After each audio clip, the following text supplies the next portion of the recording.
CBC Gem, CBC News Network, Explore, and local streaming channels. You know the feeling of finding a really good podcast? Or the feeling of someone always being there, like your favorite radio show? Stream CBC Podcasts, CBC Music, and CBC Radio anytime, anywhere.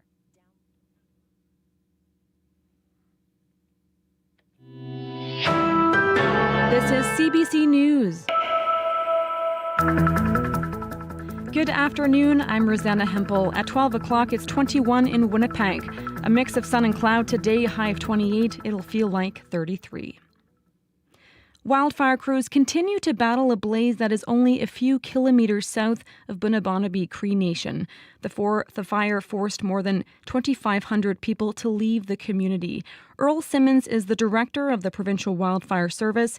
He says the hot, dry weather continues to be a factor. Our crews had a challenging day yesterday with temperatures above 30 degrees Celsius, using several helicopters to bucket some of the hot spots on the fire, but the crews were successful in keeping that fire contained. It didn't grow in size, and in fact, 40% of that fire is contained at this time.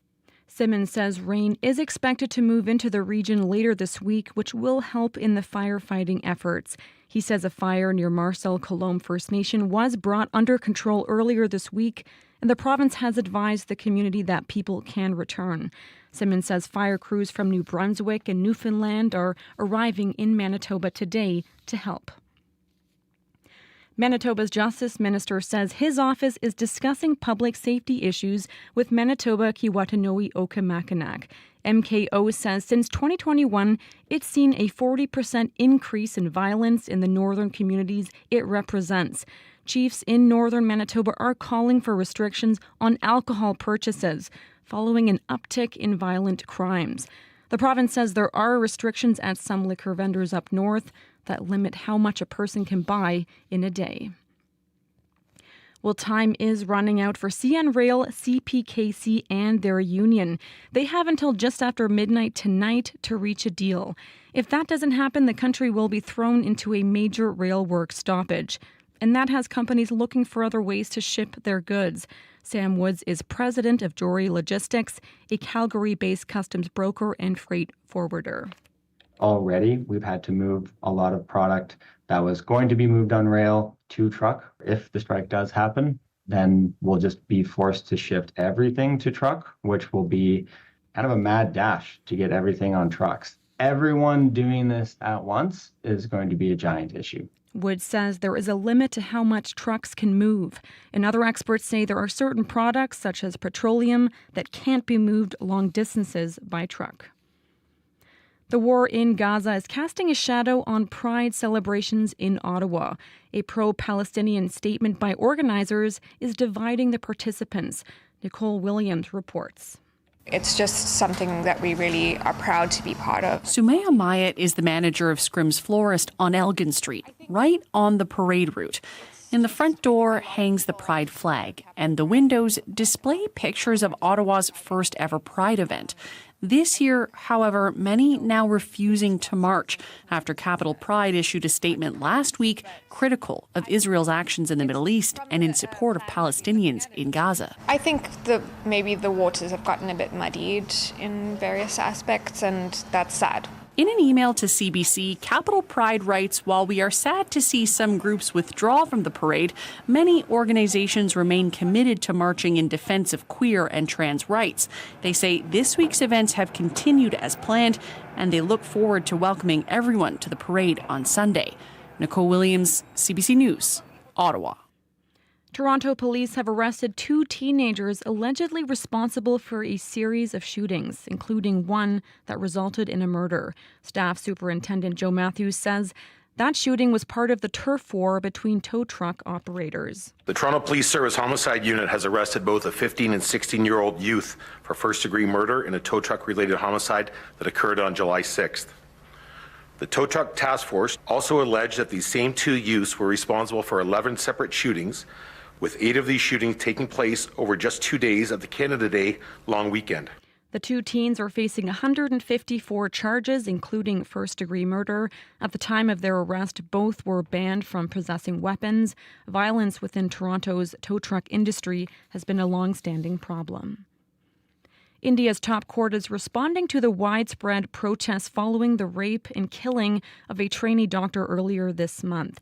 It's establishing a task force made up of doctors who will make recommendations on the safety of healthcare workers. Tens of thousands have been protesting violence against women since the death of the 31-year-old woman at a Calcutta hospital. And last Saturday, about 1 million doctors staged a one-day strike, demanding more action on workplace safety. Search crews in Italy have reportedly found 2 more bodies inside the luxury yacht that sank off the coast of Sicily earlier this week.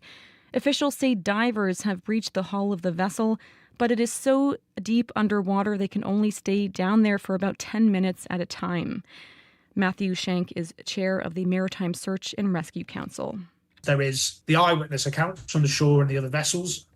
There are obviously survivors from the vessel, but also the wreckage is also intact on the seabed. So we'll be able to use those 3 sources to really get to the bottom of what has happened. 4 people are still missing and presumed dead. That is the CBC News from Winnipeg. Your next local CBC News is at 12:30.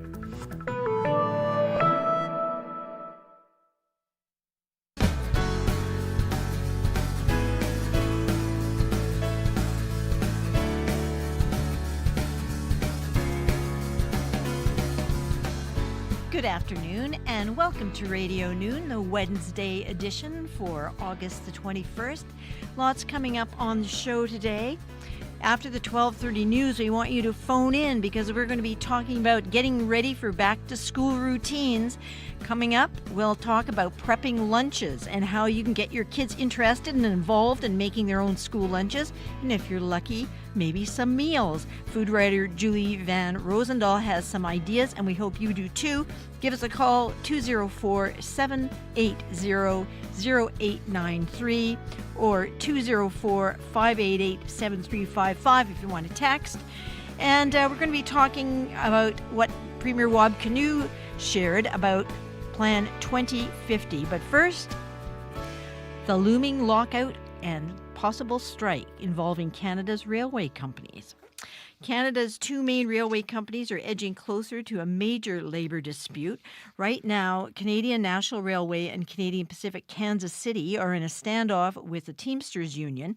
Thousands of railway workers could be off the job by tomorrow, and that would mean bringing much of the country's freight to a standstill.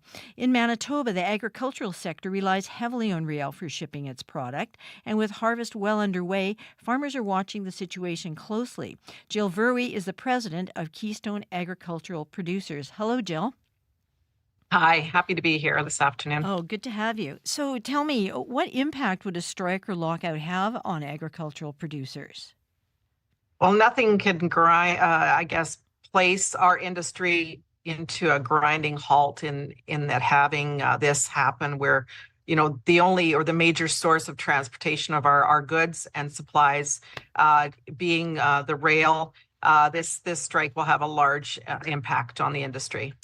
Can you be specific about exactly what gets hauled? Is it strictly grain? Is it also the meat industry? What are the mechanics of it?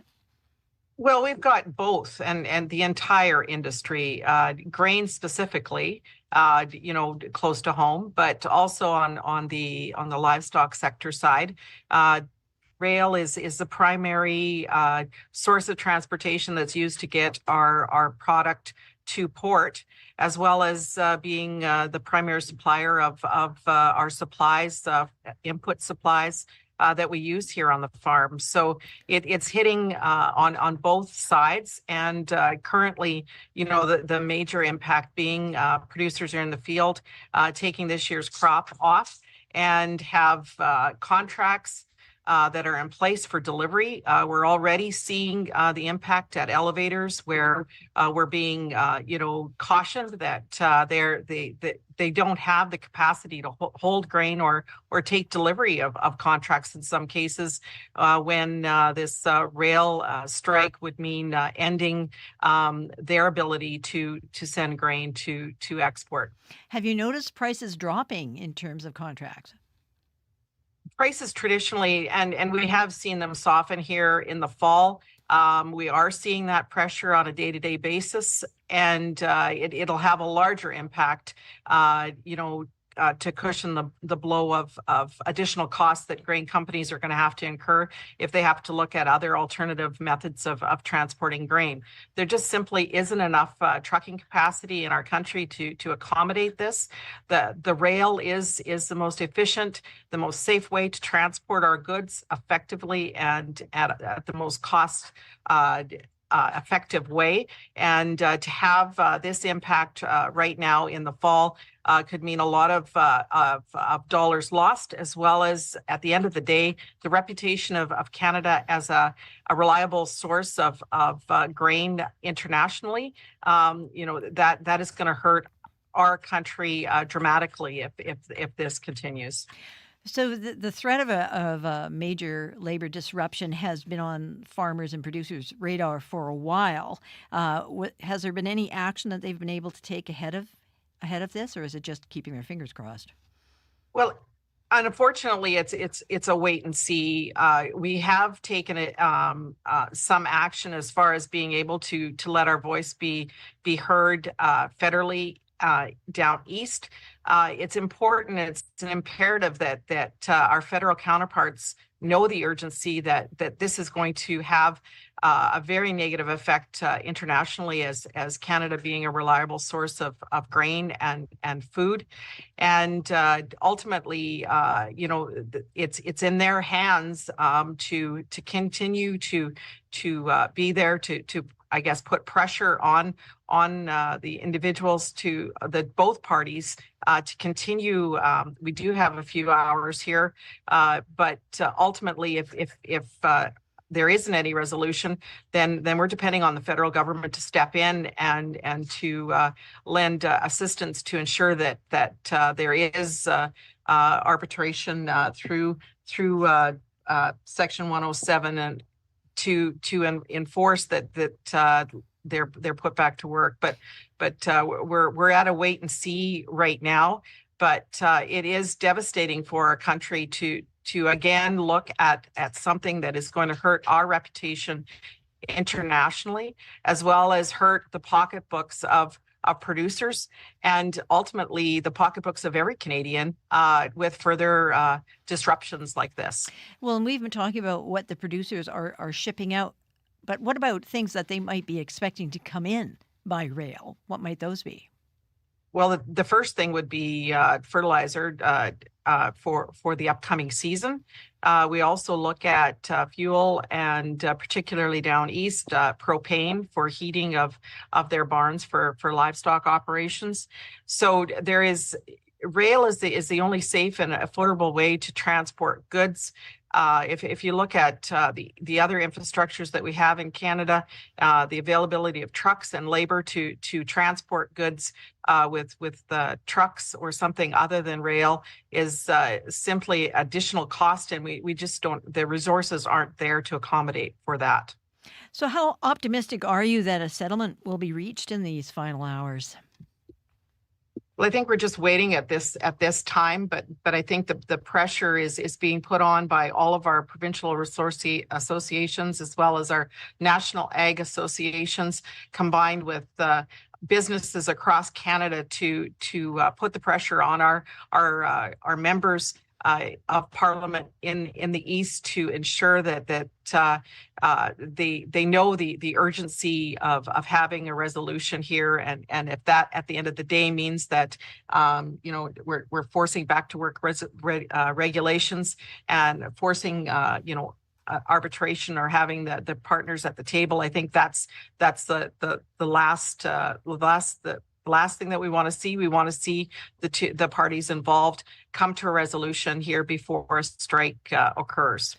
Now, of course, CAP is leading the way in advocacy and so on for the producers and raising the profile of what problems this is causing. But in the event of a strike or lockout, is there another role that CAP will play as well? Well, I think from an information standpoint, providing our members with what's happening on the ground, providing assistance to producers in that avenue, and then of course continuing to have that collaboration with other associations, as well as our sister organization being the Canadian Federation of Agriculture, who is located in Ottawa, to provide us ongoing information on what's happening. Thank you, Jill, for being with us today on Radio Noon. Thank you very much. Bye-bye. Bye. That's Jill Verwey. She's president of Keystone Agricultural Producers, or CAP. And you can go to our website for regular updates to this story at cbc.ca/Manitoba. The CBC Music Top 20. CBC Music Live. All right. Savor the flavor of the Francophone world on C'est Formidable. Experience the next wave of Indigenous music with Reclaim. The global sounds of frequencies. End your day or start your late night with music on CBC Radio 1. Weeknights at 11, 11:30 in Newfoundland, and on demand on CBC Listen. And you're listening to Radio Noon. After the 12:30 news, we'd love it if you would call in to comment on whether there is such a thing as life after a school lunch of the tuna sandwich, the ants on a log, and those carrot sticks, maybe an apple. Surely there is. Wasn't for my kid, but things have moved on. We want to know how to get kids involved in making their own lunches, or maybe other meals as well. So food writer Julie Van Rosendaal has some ideas, and we hope you do too. Give us a call, 204-770-3085. And in a second, a regional plan that some say would help Winnipeg and 17 surrounding municipalities better collaborate has been facing a lot of opposition. Just coming up, the Premier shares his approach to Plan 2050. Taking a look at Riley's forecast, we're above normal, or shooting for above normal today. Normal is 24. We're looking for a high temperature of 27 today in the Winnipeg region, down to 17 tonight. On Thursday, 28. It's staying really quite warm. Friday, 28. Saturday and Sunday, both 30 is the high predicted on both those days, and still staying warm into the weekend, or into the week beyond. Some temperatures for you right now. Brandon is 22, Churchill and Dauphin both 24, Gimli 22, Paw and Thompson 23. In Winnipeg, it's 24, and it's breezy out there. Winds out of the south, 35, gusting to 48.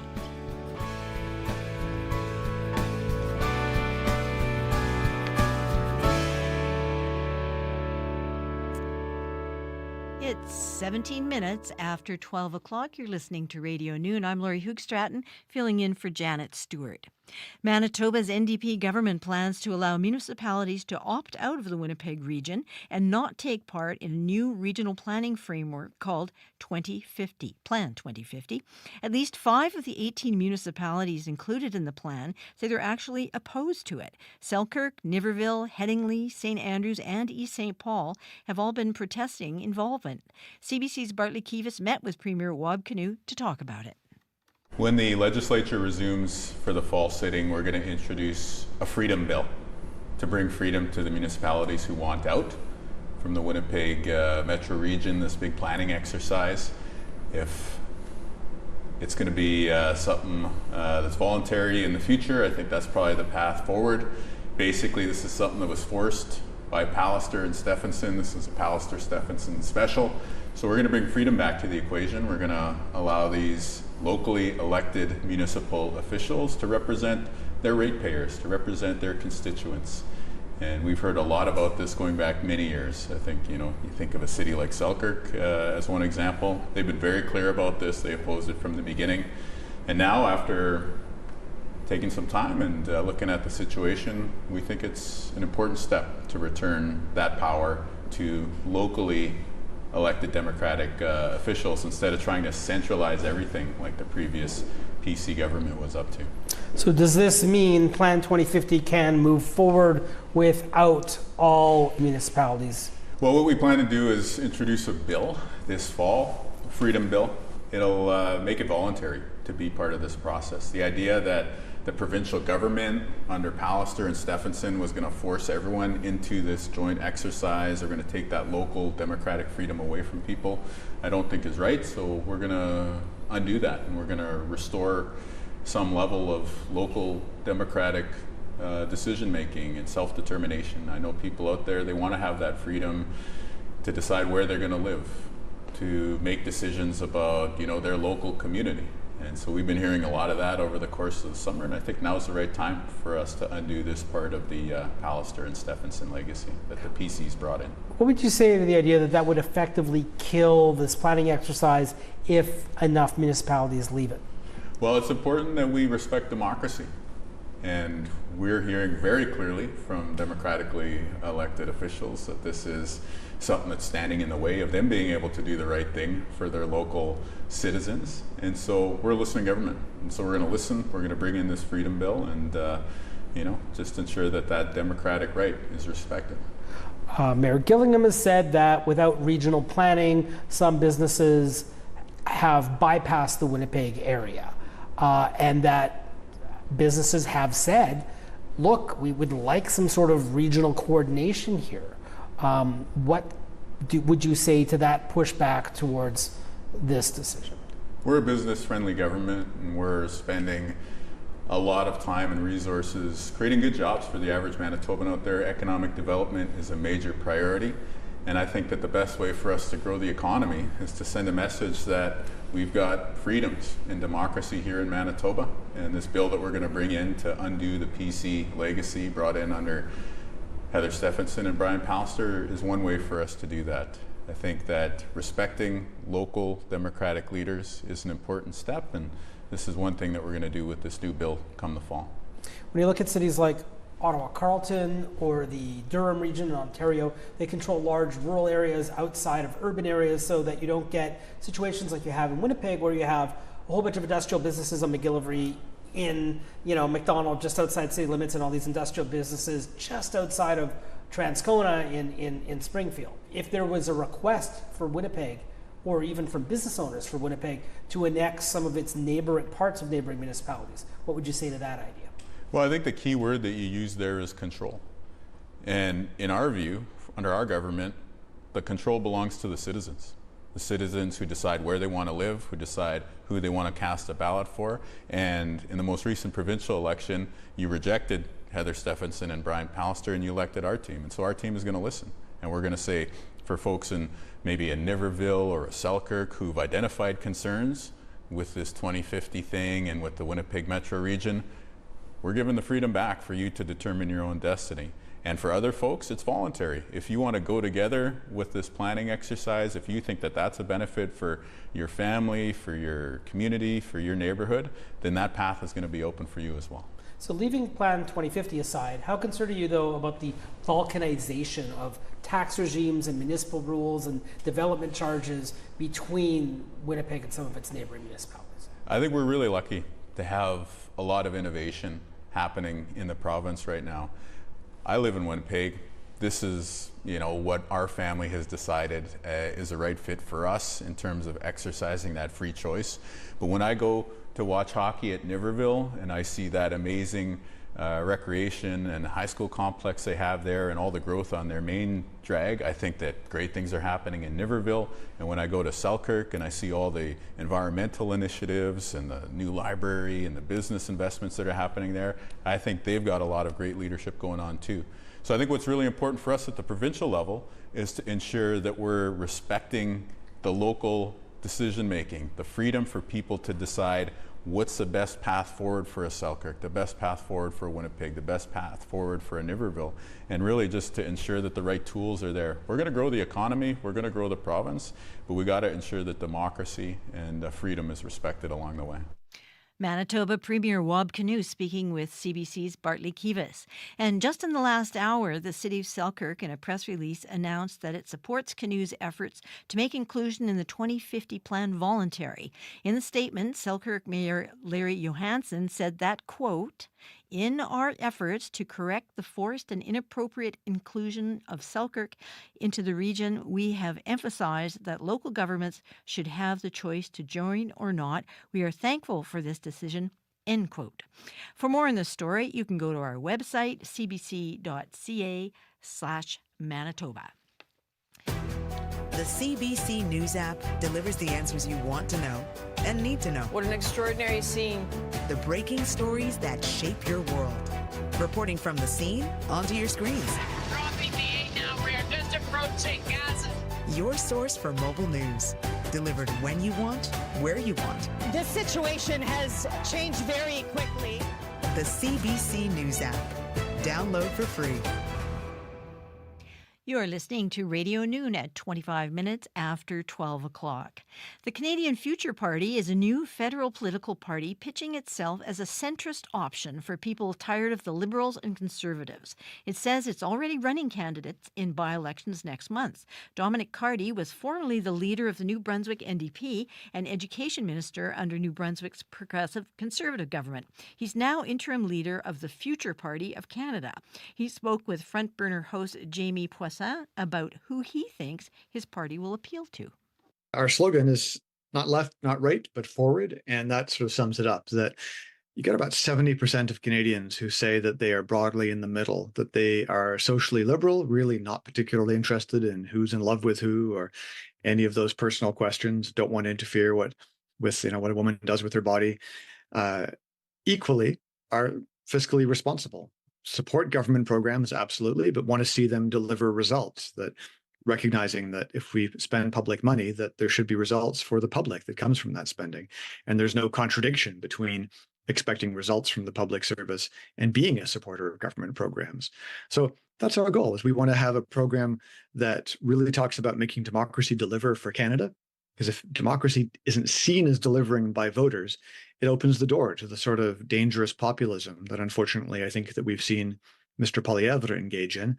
And sadly, Mr. Trudeau has been the perfect foil for Mr. Poilievre by over-promising and under-delivering on program after program, spending that does not appear to be connected to results at all, a growth in a public service that's happening at the same time as the public service is felt to be delivering less and less to Canadians. So we think that there's a need for bravery to look at some real restructuring of the programs that we have, to look at what works and what doesn't work in our government, and to do all of that in a value package that is very clear about where we stand in terms of being strong supporters for the Western model of liberal democracy, small L liberal, and supporting individual freedoms, collective responsibilities, and standing up for democracy at home and abroad. That was Future Party of Canada's interim leader, Dominic Carty, on Front Burner. You can listen to the full conversation wherever you get your podcasts.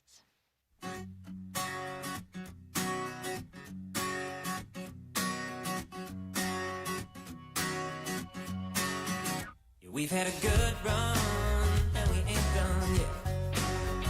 I feel like we both won when we placed our bets. Now whoever thought one drink could turn into the next few years of life? In a Camry, riding beside me, chasing those highway lines. Never had much use for praying, knowing most prayers go unheard. Didn't thank the gods for sending me an angel down to earth. 7 hearts that might ain't easy,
That's Winnipeg's Tyler Del Pino with Thank You for Loving Me. Coming up after the 12:30 news, we want you to call in because we're talking about school lunches, the kind you put in your backpack or a brown paper bag. And we want to find out, how do you get kids to not only eat them, but help make them?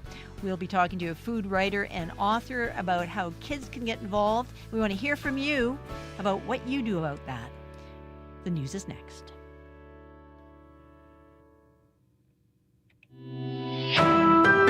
This is CBC News. Good afternoon, I'm Rosanna Hempel. At 12:30, it's 23 in Winnipeg. A mix of sun and cloud today, a high of 28. It'll feel like 33. Despite hot, dry weather, wildfire crews are making some progress on the massive fire burning near Bunabonibee Cree Nation.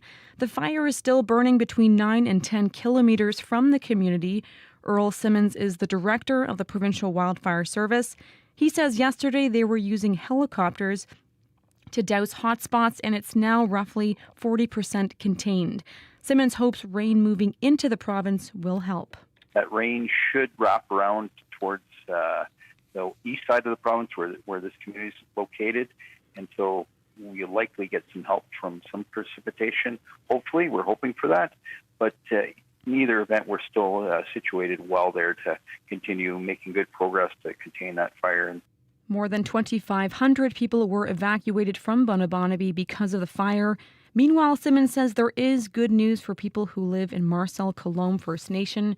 Earlier this week, the province advised the community people could return because the fire there is under control. Manitoba's Justice Minister says his office is discussing public safety issues with Manitoba Kiiwetinoong Okimakanak. MKO says since 2021, it's seen a 40% increase in violence in the northern communities it represents. Chiefs in northern Manitoba are calling for restrictions on alcohol purchases following an uptick in violent crimes. The province says there are restrictions at some liquor vendors up north that limit how much a person can buy in a day. Talks between the union for more than 9,000 rail workers, CN Rail and Canadian Pacific Kansas City, are down to the wire now.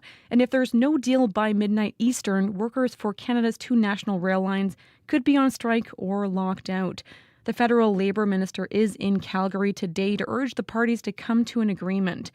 With the two rail lines transporting around $1 billion worth of goods every day, a rail shutdown would have a major impact for businesses and consumers Canada-wide. It has companies looking for other ways to ship their goods. Sam Woods is president of Jory Logistics. Already, we've had to move a lot of product that was going to be moved on rail to truck. If the strike does happen, then we'll just be forced to shift everything to truck, which will be kind of a mad dash to get everything on trucks. Everyone doing this at once is going to be a giant issue. Wood says there is a limit to how much trucks can move, and other experts say there are certain products, such as petroleum, that can't be moved long distances by truck. That is the CBC News from Winnipeg. Your next local CBC News is at 1:30. Thank you very much, Rosanna. That's Rosanna Hempel at the CBC News Desk. And now I'm joined by weather specialist Riley Lachuk. Hi, Riley. Let's talk about what is going to be another hot and humid day. Okay. In southern Another Manitoba. We're seeing temperatures not as warm as we were at this time yesterday, Lori, but certainly we're going to feel that heat and humidity as we get through the afternoon again.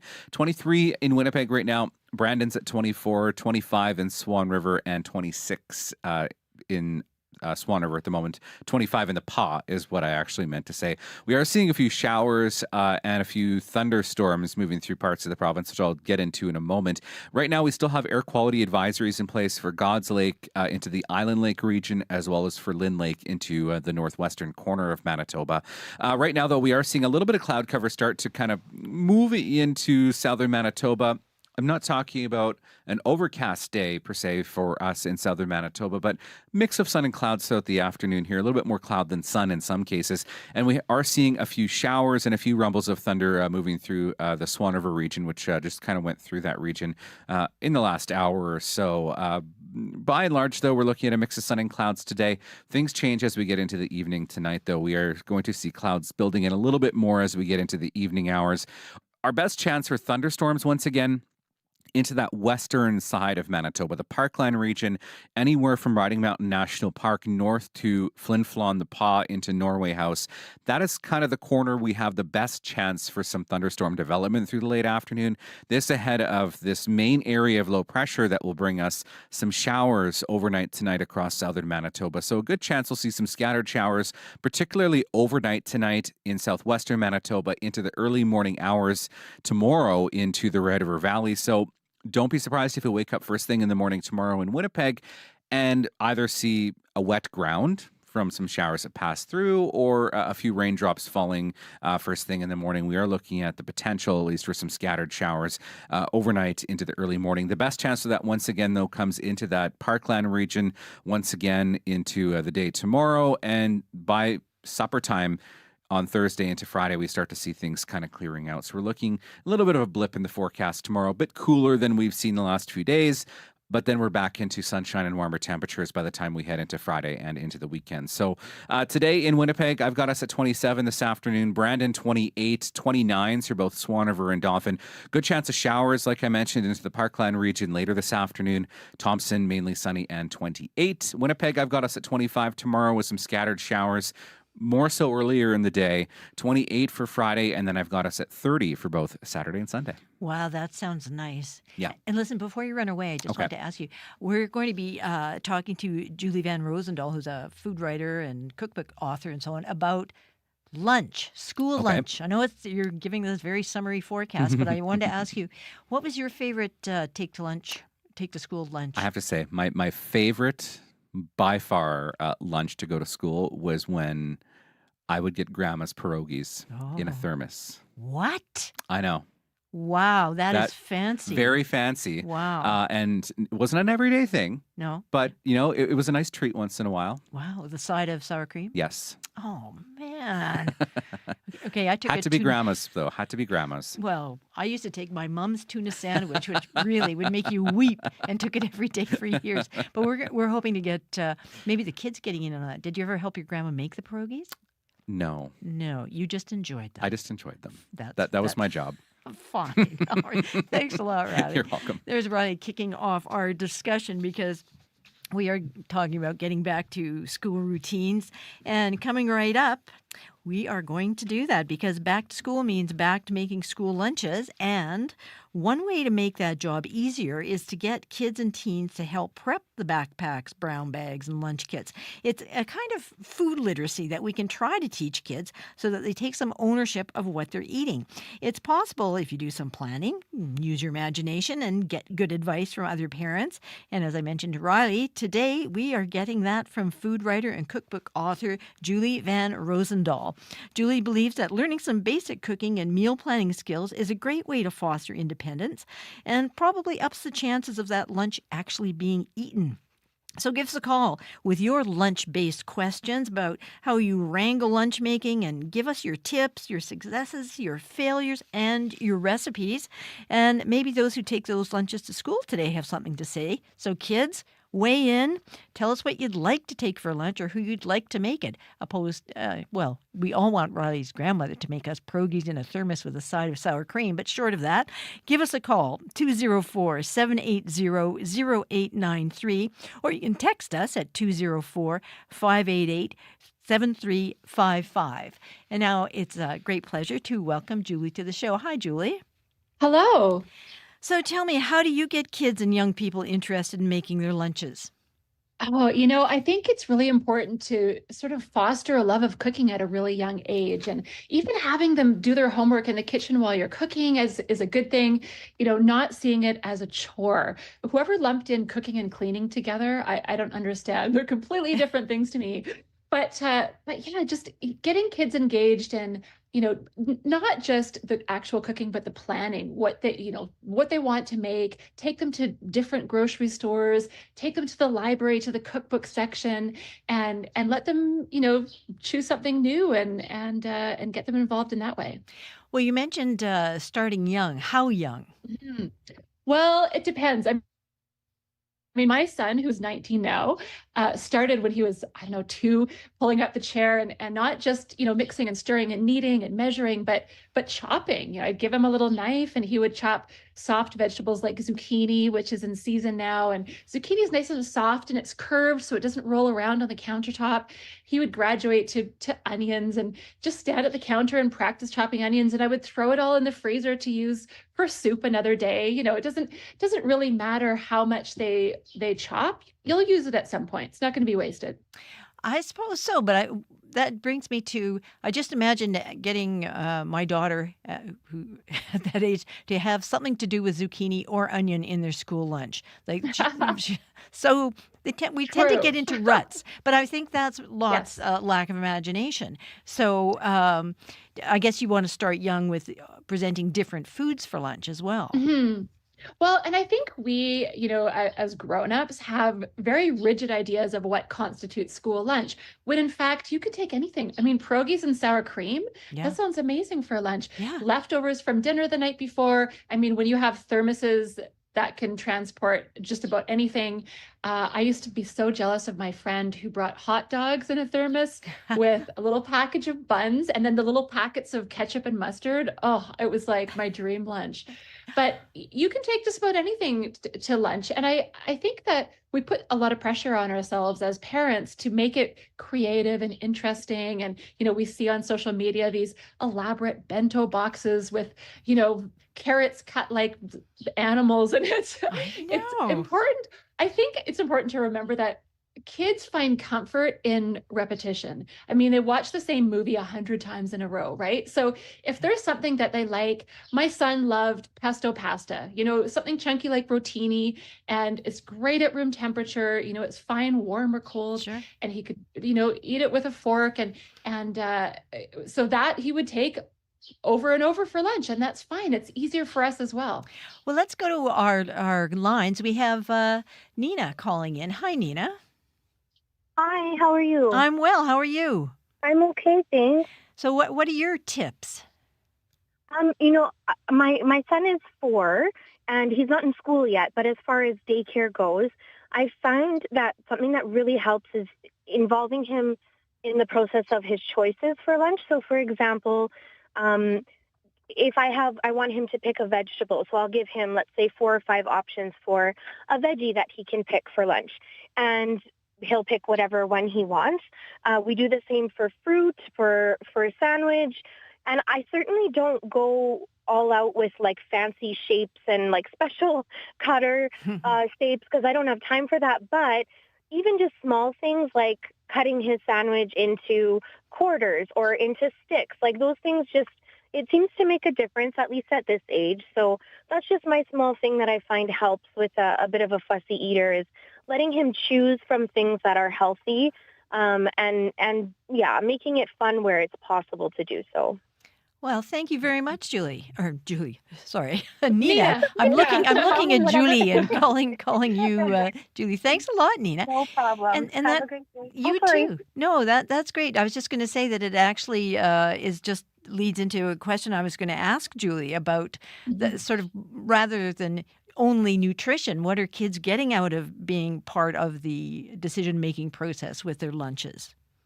Well, it's empowering. And I think often parents sort of assume what their child likes and what they will eat, and their tastes tend to evolve.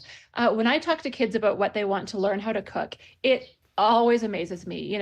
We think of pizza and chicken fingers and cookies as things that kids are into, but often they'll say, "Oh, I'd like to make salmon and hummus and just all of these, just a wide range of foods." Of course, it depends what we grow up with, what we what's around us, what's available, what we can afford, what's accessible. But I love Nina's suggestion to get the kids involved in, choosing one vegetable, one fruit. I always said to my son, we want a range of colors, right? So something green or something orange. And I think that her point cut things like sandwiches into small pieces is a really great one too, because we forget that lunch tends to be the kids' social time, and kids can often get overwhelmed by a large sandwich or a large lunch. So if they have something they can kind of nibble on while they're chatting with their friends, while they're playing, I think that helps as well. Well, and I think also having stuff that the kids either have chosen because they like it or that they just plain like. Again, I hark back to Riley's pierogies in the thermos. And it would be great to hear from people. What was your favorite lunch, or what is your kid's favorite lunch? Give me a call at 204-780-0893 and join our conversation, or you can text at 204-588-7355 and let us know what you're thinking about as the school year rolls around once again. What are you going to put in the kids' lunches, and how do you get, for one thing, the time or the inclination to get them involved in the process? So, Julie, that is something that tends to be a bit of a crunch. Like if everybody's working and, the morning is crazy and the evening is full of homework or sports and so on, how do you time manage this? Oh, it's tricky. And I enjoy cooking. I was never bothered by having to make a school lunch, but mornings are rushed. So having something in the freezer is always a good idea. My son loved pizza. He loved cold pizza. And so we would often make pizza or even order pizza and have slices individually wrapped in the freezer to pull out and send with them. Another thing that I loved doing was making a batch of flatbread. Just a really simple dough, flour, baking powder, salt, water, a little bit of butter or oil. Knead it really well and keep it in the fridge. And I would pull off a piece of dough the size of an egg and roll it out really thin while I was making my coffee. So it sounds like a lot of work, but really no different from making a sandwich. Roll it out and cook it in a skillet. And it's this wonderful chewy naan that is not crumbly, that you can wrap around leftovers, leftover roasted chicken, egg salad, tuna, whatever your child likes. It's not crumbly. You can sort of eat it out of hand. Also goes really well with a container of hummus. So that was one thing that I fell back on quite a bit. Well, in preparing for this, I was talking to other people in the newsroom and so on, and we were talking a bit about how much lunches have changed in some ways that you can take to school. Just the idea of taking leftovers or is even different, let alone things like hummus and so on, at least in my kind of growing up. And what trends would you say that are prevalent now in school lunches that are maybe kind of new, or even things that are absolutely trending right now? Well, I think that you see a lot of fewer sandwiches than when I was a kid. I mean, I grew up in the age of the bologna sandwich and exactly. the peanut butter. I mean, I had peanut butter sandwiches because there weren't, as many restrictions back then. And in fact, my son went to a school where there weren't any nut allergies, so he could have peanut butter sandwiches, which was, is not something that's very common. But nowadays, I think the transportation of the lunch has changed a lot, from the brown bag to the array of insulated containers with all the different the insulated bags with the different containers inside. And, I was talking to my sister, who has been an educator for years. She's a school principal. And she said the majority of kids bring leftovers for lunch. And so, I mean, when I was growing up, I actually was in elementary school when the fruit roll-up was invented. And we weren't allowed to have them. And I was so jealous of my friends who got fruit roll-ups in their lunch. But there are always those packaged, small cookies and crackers and fruit, air quotes, fruit treats that are still out there, the convenience foods. And I like to do some baking on the weekend, make cookies, make banana bread, things like that, and individually wrap the slices or the cookies and muffins to pop in school lunches. And everyone likes that, right? Well, everyone does like that. I remember when my daughter was in nursery school and suddenly it was my turn to supply the snack. And it was like, uh-oh. And I handed her a bag of Oreos and she just flatly refused to take it because they'd been taught that, processed foods are not good, which makes me want to ask you, though there are a lot of yummy things from fruit roll-ups on up, but they aren't really very healthy. So, yeah, sorry. No. So I'm just wondering, if you don't have as much baking time as you like or talent, what do you recommend? Well, and you often hear that it's too expensive to eat healthfully, and it's true that a lot of that packaged sort of overly processed food is very affordable, and but also cooking from scratch, can be very affordable. My son begged me for Lunchables for years. And I would make homemade Lunchables, which it drove me crazy when I was a kid. And I just wanted the Oreos, and my mom would make homemade cookies. And I was like, no, I want the Wonder Bread. I want the Oreos. I want all that stuff. And so eventually I relented, and I got him a Lunchable. He chose the one with the chicken nuggets in it, and he opened it up and took some bites. And then he was like, oh, I'm going to save this for later. And he never he didn't like it. So it wasn't as great as he thought. But it's the kind of thing that there's nothing wrong with eating that, a wide range of food, Sure. including processed food. There's nothing wrong with that. And I think we stress out about everything being from scratch, which is not realistic for everybody. Everything being, whole foods and prepared and homemade, and it's just not realistic. And it doesn't have to be the most nutritious meal at lunchtime. You have an opportunity at breakfast, after school, and dinner to get those veggies in. I would send cucumbers and all different veggies to school. They never got eaten. They came back and they were all slimy, and it was a waste, right? And I stressed out about it. But I don't think that lunch has to have all those elements, because you have the whole day to get those nutrients into your children. Well, and you did mention that your son went to a school where he could have peanut butter sandwiches, but there are a lot of restrictions in school, nuts and dairy and scent allergies and so on. How do you navigate that? Oh, it's tricky. When my son was, he was in school. They didn't have nut allergies at his school. But then as he got older, maybe it was his junior high school, we had a notice about birthday, cupcakes. If anyone wanted to send birthday cupcakes, it had to be something packaged so that you could see the ingredients on the list. And there are, of course, a lot of allergies, not just nuts out there. So, and every school will be different. So I think it's important to just talk with your teachers or your principal about what the parameters are, know what allergies are in your child's classroom. And, if you're making something from scratch, an ingredient list is never a bad idea. Sure. Now, we've just got a couple of minutes left, so do give us a call at 204-780-0893 and tell us what your experience has been coping with school lunches. And maybe you had a child with an allergy or a sensitivity to something that they have to take, or maybe you had a favorite lunch when you were a kid. Give me a call, 204-780-0893.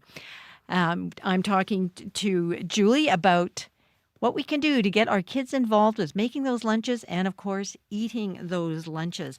So can you recommend a couple of go-to things to have on hand to always make sure that there's something in that lunch kit? Oh, it depends on what kids like to eat. Having shelf-stable things like crackers and cheese and, blueberries, whatever's in season, whatever's on sale, even something like a smoothie. I mean, really thinking outside the box. If you have an insulated to-go cup or a thermos and your kids love smoothies, I mean, coming up with things that they love to eat and just figuring out how to transport it to school. Pasta, I find a lot of kids like pesto pasta. I know a lot of kids who do. And so that was one of my son's favorite things, just rotini or something chunky like that. But yeah, just even cobbling together, it doesn't have to make sense as in our minds as a meal. I mean, we know how kids think, right? They'll eat. My son asked for a spaghetti sandwich once, and I was like, hey, okay, what a concept. I mean, that, right? And it was sounds good. delicious. It was like very carby, but it was delicious. It was delicious. So, why not? And Why getting not? them to sort of think outside the box, and we tend to be stressed out, but they don't have the same stigma around school lunch, right? So getting them to just pull together some things, whether it makes sense to you or not, if they're going to eat it, a handful of cereal and a banana and some, a smoothie, a breakfast for lunch, right? Right. Yeah. Well, those are very encouraging words. So thank you so much for being with us today, Julie. It's just been great. Yeah. Thanks for having me. All right. Bye-bye. That's Julie Van Rosendahl with some tips and tricks for helping us get our kids involved and making their own lunches. We've got time to squeeze in a tune here. Here's Noah Dirksen with Through It All.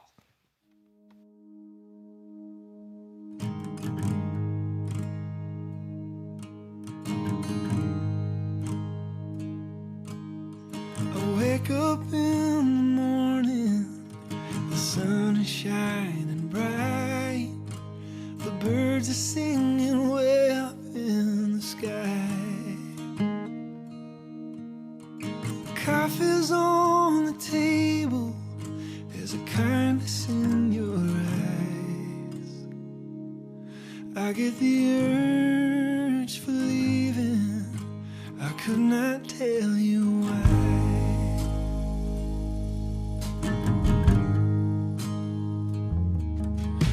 Pack myself a suitcase, up and gone again, leaving you behind. I know it starts to weigh thin, but hearts were made for roaming, and you're with me where I go.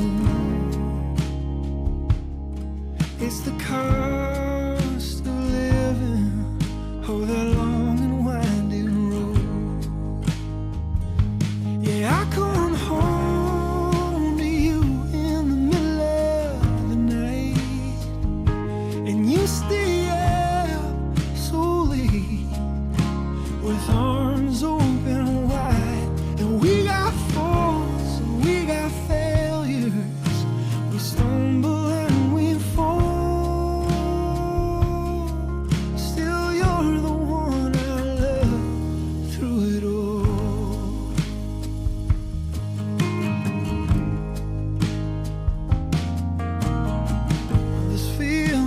Perfect, sleeping by your side, but the world has got a funny way of sneaking up behind. Your brother called this morning, you dropped down to the floor.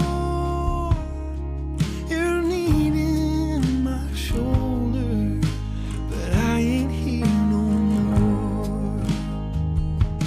I come home to you in the middle of the night, and you stay up so late with arms open wide. We got faults, we got failures, we stumble and we fall.